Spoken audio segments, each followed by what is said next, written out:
खुश रहने का सबसे 10 आसान तरीका। खुश रहने का सबसे आसान तरीका क्या है? हमें लगता है कि खुश रहने के लिए कुछ खास तरह के हालात होने चाहिए, तभी हम खुश रह सकते हैं। सद्गुरु से 10 टिप्स जानें जिनकी मदद से हम आनंद पा सकते हैं। हम जीवन में जो भी करते हैं खुशी पाने के लिए करते हैं, लेकिन दुर्भाग्य से खुश रहना काफी मुश्किल काम लगता है। हमें लगता है कि खुश रहने के लिए कुछ खास तरह के हालात होने चाहिए, तभी हम खुश रह सकते हैं, लेकिन ऐसा नहीं है। गुरु बता रहे हैं कुछ आसान से नुस्खे जिन्हें अपनाकर हर हाल में हम खुश रह सकते हैं। श्री कृष्ण कहते हैं, जब आप बुनियादी रूप से खुश होते हैं, जब आपको खुश रहने के लिए कुछ करना नहीं पड़ता, तो आपके जीवन के हर आयाम में बदलाव आ जाएगा। आपके अनुभवों में और खुद को व्यक्त करने के तरीकों में बदलाव आ जाएगा। आपको पूरी दुनिया बदली हुई लगेगी। आपका अब कोई निहित स्वार्थ नहीं होगा, क्योंकि चाहे आप कुछ करें या ना करें, चाहे आपको कुछ मिले या ना मिले, चाहे कुछ हो या ना हो, आप स्वभाव से ही आनंदित होंगे। जब आप अपने स्वभाव से ही खुश होते हैं, तो आप जो भी करेंगे वह बिल्कुल अलग स्तर पर होगा। एक खुशहाल जीवन के लिए 10 साधन। 1. ध्यान रखें कि खुश रहना आपकी बुनियादी जिम्मेदारी है। किसी इंसान की पहली और सबसे महत्वपूर्ण जिम्मेदारी एक खुशमिजाज प्राणी होने की है। खुश रहना जीवन का चरम पहलू नहीं है, ये जीवन का बुनियादी पहलू है। अगर आप खुश नहीं हैं, तो आप अपने जीवन में क्या कर सकते हैं? एक बार आप खुश हों, तभी दूसरी महान संभावनाएं खुलती हैं। चाहे आप जो भी करें, आप अपने अंदरूनी गुणों को ही विस्तार देते हैं और जगाते हैं। चाहे आप इस बात को पसंद करें या नहीं, हकीकत यही है। जब तक कि कोई महत्वपूर्ण चीज आपके भीतर घटित नहीं होती, आप दुनिया के लिए कुछ बहुत महत्वपूर्ण नहीं कर सकते। इसलिए अगर आप दुनिया के बारे में चिंतित हैं, तो पहली चीज आपको ये करनी चाहिए कि खुद को एक खुशमिजाज प्राणी में रूपांतरित करें। 2. पहचाने की खुशी आपकी मूल प्रकृति है। इससे कोई फर्क नहीं पड़ता कि आप अपने जीवन में क्या कर रहे हैं, चाहे वह कारोबार हो, सत्ता, शिक्षा या सेवा। आप ऐसा इसलिए कर रहे हैं क्योंकि आपके भीतर कहीं गहराई में एक भावना है कि इससे आपको खुशी मिलेगी। इस धरती पर हम जो कुछ भी करते हैं वह खुश रहने की इच्छा से करते हैं, क्योंकि यह हमारी मूल प्रकृति है। जब आप बच्चे थे तो आप यूं ही खुश थे, वही आपकी प्रकृति है। खुशी का स्रोत आपके भीतर है, आप उसे हमेशा के लिए एक जीवंत अनुभव बना सकते हैं। 3. चीजों का महत्व पहचानें। आज सुबह क्या आपने देखा कि सूर्य बहुत अद्भुत तरीके से उगा? फूल खिले, कोई सितारा नीचे नहीं गिरा, तारामंडल बहुत अच्छी तरह काम कर रहे हैं, सब कुछ व्यवस्थित है। आज समूचा ब्रह्मांड बहुत बढ़िया तरीके से काम कर रहा है, मगर आपके दिमाग में आया किसी विचार का एक कीड़ा आपको यह मानने पर मजबूर कर देता है कि आज बुरा दिन है। कष्ट मुख्य रूप से इसलिए होता है क्योंकि ज्यादातर इंसान इस जीवन के प्रति सही नजरिया खो बैठे हैं। उनकी मनोवैज्ञानिक प्रक्रिया अस्तित्व की प्रक्रिया से कहीं बड़ी हो गई है, या सीधे सीधे कहें तो आपने अपनी रचना को सृष्टा की सृष्टि से कहीं अधिक महत्वपूर्ण बना दिया है। ये सारी पीड़ा का बुनियादी स्रोत है। हम इस बात की पूरी समझ खो बैठे हैं कि यहाँ जीवित रहने के क्या मायने हैं। आपके दिमाग में आया कोई विचार या आपके मन की कोई भावना फिलहाल आपके अनुभव की प्रकृति को तय करती है, और यह भी हो सकता है कि आपके विचार और भावना का आपके जीवन की सीमित हकीकत से कोई लेना देना न हो। पूरी सृष्टि बहुत बढ़िया तरीके से घटित हो रही है, मगर सिर्फ एक विचार या भावना सब कुछ नष्ट कर सकती है। 4. मन या दिमाग को उसके असली रूप में देखें। जिसे आप मेरा मन कहते हैं, वह असल में आपका नहीं है। आपका अपना कोई मन नहीं है, कृपया इस पर ध्यान दें। जिसे आप मेरा मन कहते हैं, वह बस समाज का कूड़ेदान है। कोई भी और हर कोई जो आपके पास से गुजरता है, वह आपके दिमाग में कुछ न कुछ डाल जाता है। आप वाकई यह चुन नहीं सकते कि किससे आपको चीजें ग्रहण करनी है और किससे नहीं करनी। अगर आप कहते हैं मुझे यह व्यक्ति पसंद नहीं है, तो आप किसी भी और से ज्यादा उस इंसान से ग्रहण करेंगे। आपके पास कोई चारा नहीं है। अगर आपको इस बात की जानकारी हो कि उसे ठीक करके कैसे इस्तेमाल करना है, तो एक कूड़ेदान उपयोगी हो सकता है। असर और जानकारी का ये ढेर जो आपने जमा किया है, वह सिर्फ दुनिया में जीवित रहने के लिए उपयोगी है। आप कौन हैं, इससे उसका कोई संबंध नहीं है।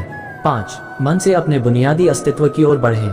जब हम किसी आध्यात्मिक प्रक्रिया की बात करते हैं, तो हम मन से अपने बुनियादी अस्तित्व की ओर जाने की बात करते हैं। जीवन का संबंध इस सृष्टि से है जो यहाँ मौजूद है, उसे पूरी तरह जानना और उसके असली रूप में उसका अनुभव करना, अपने मन मुताबिक उसे विकृत न करना ही जीवन है। अगर आप अस्तित्व की हकीकत की ओर बढ़ना चाहते हैं, तो सरल शब्दों में आपको बस इस बात का ध्यान रखना होगा कि जो आप सोचते हैं वह महत्वपूर्ण नहीं है, जो आप महसूस करते हैं वह महत्वपूर्ण नहीं है। आप जो सोचते हैं उसका हकीकत से कोई लेना देना नहीं है, उसका जीवन के लिए कोई बड़ा महत्व नहीं है। मन बस उन फालतू चीजों में उलझा रहता है जो आपने कहीं और से इकट्ठा किया है। अगर आपको वह महत्वपूर्ण लगता है, तो आप कभी उसके परे नहीं देख पाएंगे। आपका ध्यान स्वाभाविक रूप से उस दिशा में जाता है जिसे आप महत्वपूर्ण मानते हैं। अगर आपके विचार और आपकी भावनाएं आपके लिए अहम हैं, तो स्वाभाविक रूप से आपका सारा ध्यान वहीं होगा। मगर यह सिर्फ एक मनोवैज्ञानिक हकीकत है। इसका अस्तित्व में मौजूद चीजों से कोई लेना देना नहीं है। कष्ट हम पर बरसाया नहीं जाता, उसे पैदा किया जाता है और उसे बनाने वाला कारखाना आपके मन में है। अब इस कारखाने को बंद करने का समय है। 6. पाने की कोशिश न करें, अभिव्यक्त करना शुरू करें। आज हम इतने जोर शोर से खुशी की तलाश कर रहे हैं कि धरती का जीवन ही खतरे में पड़ गया है। खुशी की तलाश में न रहें, दुनिया में अपनी खुशी को अभिव्यक्त करना जानें। अगर आप मुड़कर अपने जीवन को देखें तो आपके जीवन के सबसे खूबसूरत पल वे थे जब आप अपनी खुशी को अभिव्यक्त कर रहे थे, न कि जब आप उसकी तलाश कर रहे थे। जो आप बचाते हैं वह कभी आपका गुण नहीं होगा, जो आप फैलाते हैं, जो आप बिखेरते हैं, वह आपका गुण होगा। अगर आप अपनी खुशी को बचा बचा कर रखेंगे तो जीवन के अंत में कोई ऐसा नहीं कहेगा, उसने अपने अंदर खुशी का एक एक अंश बचा कर रखा, वह बहुत खुशी के साथ मरा। वे कहेंगे, ये भयानक प्राणी अपनी जिंदगी में कभी मुस्कुराया तक नहीं। लेकिन अगर आप हर दिन अपनी खुशी और प्यार को फैलाएंगे तो लोग कहेंगे, अरे वह एक खुशमिजाज और प्यार करने वाला इंसान था। 7. मुस्कुराए। सुबह जब आप उठते हैं तो पहली चीज आपको ये करनी चाहिए कि आप मुस्कुराएं। किस पर? किसी पर नहीं, क्योंकि आप जगे। यह कोई छोटी बात नहीं है। लाखों लोग जो कल रात सोए थे आज नहीं उठे, मगर आप और मैं उठे। क्या ये बहुत बढ़िया बात नहीं है कि आप जगे? इसलिए अपने जगने पर मुस्कुराए। इसके बाद आसपास देखिए और अगर कोई है तो उन्हें देखकर मुस्कुराए। बहुत सारे लोगों के साथ ऐसा हुआ कि उनका कोई प्रियजन आज सुबह नहीं जगा। आपको जो भी लोग प्यारे हैं वे जगे। वाह, ये तो बहुत अच्छा दिन है ना? फिर बाहर जाए और पेड़ों को देखिए, वे भी पिछली रात को नष्ट नहीं हुए। बहुत से लोगों को यह अजीब लग सकता है, मगर आपको इसका महत्व तब पता चलेगा जब आपका कोई प्रियजन सुबह नहीं उठेगा। इसका महत्व जानने के लिए तब तक का इंतजार न करें। यह कोई अजीब या हंसने वाली बात नहीं है। ये सबसे कीमती चीज है कि आप जीवित हैं और जो भी आपके लिए मायने रखता है वह जीवित है। इस दुर्भाग्यपूर्ण रात जब इतने सारे लोग नहीं उठे और कितने सारे लोगों के प्रियजन नहीं उठे, तब आप और आपके प्रियजन उठ पाए। क्या ये शानदार चीज नहीं है?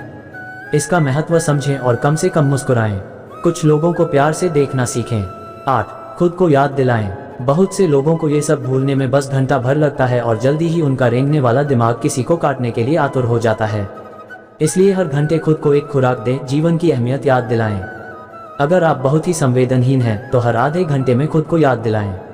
अगर आप भीषण रूप से संवेदनहीन हैं तो खुद को हर 5 मिनट पर याद दिलाएं। अपने आप को याद दिलाने में बस 10 सेकंड लगते हैं। आप इसे बस 2 सेकंड में भी कर सकते हैं। मैं जीवित हूँ, तुम जीवित हो। और क्या चाहिए? 9. जो अंदर है उसे बदलें। वर्तमान में आपके जीवन की गुणवत्ता उन कपड़ों से तय नहीं होती जो आप पहनते हैं। वह आपकी शैक्षिक योग्यताओं, आपकी परिवार की स्थिति या आपके बैंक बैलेंस से तय नहीं होती। आपके जीवन की गुणवत्ता इस पर निर्भर करती है कि आप अपने भीतर कितने शांत और खुश हैं। निश्चित रूप से जिसे भोजन नहीं मिलता और जिसके पास जीवित रहने के लिए जरूरी बुनियादी चीजों की कमी है, वह शारीरिक रूप से बहुत कष्ट में होगा। इस पर ध्यान दिए जाने की जरूरत है। ऐसे लोगों के लिए हमें उन बुनियादी चीजों की व्यवस्था करनी होगी, मगर बाकियों के लिए उनकी जरूरतें एक अंतहीन सूची है। आपको लगता है कि कार चला रहा आदमी सड़क पर पैदल चल रहे आदमी से ज्यादा खुश है। नहीं, आपके पास क्या है उससे ये तय नहीं होता। यह इस पर निर्भर करता है कि वे उस समय कैसा महसूस कर रहे हैं। 10. दूसरों से तुलना करना छोड़ दें। ज्यादातर लोग इसलिए दुखी नहीं होते क्योंकि उनके पास किसी चीज की कमी होती है। वे दुखी इसलिए होते हैं क्योंकि वे खुद की तुलना किसी और से करते हैं। आप एक मोटरबाइक चला रहे हैं, आप किसी को मर्सिडीज चलाते देखते हैं और खुद को दुखी कर लेते हैं। साइकिल पर चलने वाला कोई व्यक्ति आपको मोटरबाइक पर देखता है और यह उसके लिए लिमोसिन है। पैदल चलता कोई व्यक्ति साइकिल को देखकर सोचता है, अरे वाह, अगर मेरे पास सिर्फ ये साइकिल होती तो मैं अपनी जिंदगी में क्या क्या कर लेता। यह एक बेवकूफाना खेल है जो चलता रहता है। जो लोग खुश रहने के लिए बाहरी हालात पर निर्भर रहते हैं, वे कभी अपनी जिंदगी में सच्ची खुशी नहीं महसूस कर पाएंगे। निश्चित रूप से अब समय है कि हम अपने अंदर झांकें और देखें कि हम किस तरह खुशहाली में रह सकते हैं। जीवन के अपने अनुभव से आप साफ साफ देख सकते हैं कि सच्ची खुशी आपको तभी मिलती है जब आपके अंतर्मन में बदलाव आता है। जब आप खुश होने के लिए बाहरी स्थितियों पर निर्भर होते हैं तो आपको समझना चाहिए कि बाहरी हालात कभी भी 100% आपके अनुकूल नहीं होते। जब ये हकीकत है तो कम से कम इस एक इंसान यानी कि आपको उस तरह रहना चाहिए जैसे आप रहना चाहते हैं।